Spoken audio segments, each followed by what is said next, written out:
মধ্যপ্রাচ্যে যুদ্ধের উত্তাপ পুরোপুরি না কমতেই এবার ইরানকে নতুন করে শক্তিশালী বার্তা দিল দেশটির কৌশলগত বন্ধুরাষ্ট্র চীন। তেহরানের সার্বভৌমত্ব, নিরাপত্তা ও জাতীয় মর্যাদা রক্ষায় পাশে থাকার প্রতিশ্রুতি পুনর্ব্যক্ত করেছে বেইজিং। তবে কি যুক্তরাষ্ট্রের বিরুদ্ধে আবারও যুদ্ধ শুরু হলে ইরানের পাশে এসে দাঁড়াবে শি জিনপিংয়ের দেশটি? ভারতের রাজধানী নয়াদিল্লিতে অনুষ্ঠিত ব্রিক্স বৈঠকের ফাঁকে ইরানের সর্বোচ্চ জাতীয় নিরাপত্তা পরিষদের উপসচিব গাদির নিজামির সঙ্গে বৈঠক করেন চীনের পররাষ্ট্রমন্ত্রী ওয়াং ই। বৈঠকে মধ্যপ্রাচ্যের সাম্প্রতিক পরিস্থিতি, ইরান যুক্তরাষ্ট্র সমঝোতা এবং আঞ্চলিক স্থিতিশীলতা নিয়ে আলোচনা হয়।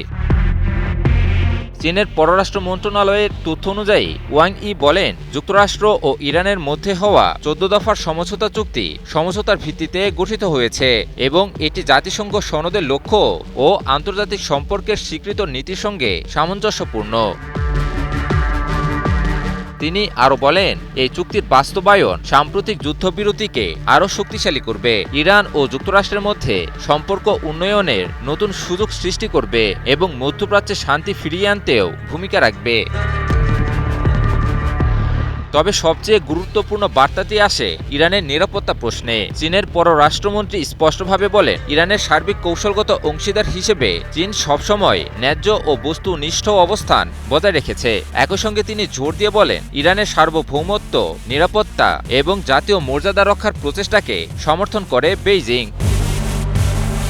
ওয়াং ই উপসাগরীয় দেশগুলো এবং আঞ্চলিক শক্তিগুলোর সঙ্গে সম্পর্ক উন্নয়নে ইরানের কূটনৈতিক উদ্যোগেরও প্রশংসা করেন। তার মতে, সংলাপ ও সহযোগিতার মাধ্যমেই আঞ্চলিক স্থিতিশীলতা নিশ্চিত করা সম্ভব। অন্যদিকে ইরানের পক্ষ থেকেও চীনের অবস্থানকে ইতিবাচকভাবে দেখা হয়েছে। ভারতে অবস্থিত ইরানি দূতাবাস জানিয়েছে, গাদির নিজামি মধ্যপ্রাচ্যের সাম্প্রতিক সংকটকালে চীনের রাজনৈতিক সমর্থনের জন্য বেইজিংকে ধন্যবাদ জানিয়েছেন। কি বুঝলেন ভাই? অনলি যেটাই চাই। সব মিলিয়ে এই বৈঠক থেকে একটি বিষয় পরিষ্কার, মধ্যপ্রাচ্যের চলমান ভূরাজনৈতিক সমীকরণে ইরানের পাশে দৃশ্যমানভাবেই অবস্থান করছে চীন। আর ভবিষ্যতে কোনো নতুন সংকট বা সংঘাত তৈরি হলে সেই সমর্থন তেহরানের জন্য আরও গুরুত্বপূর্ণ হয়ে উঠতে পারে। ইমন আলী, নিউজ 24।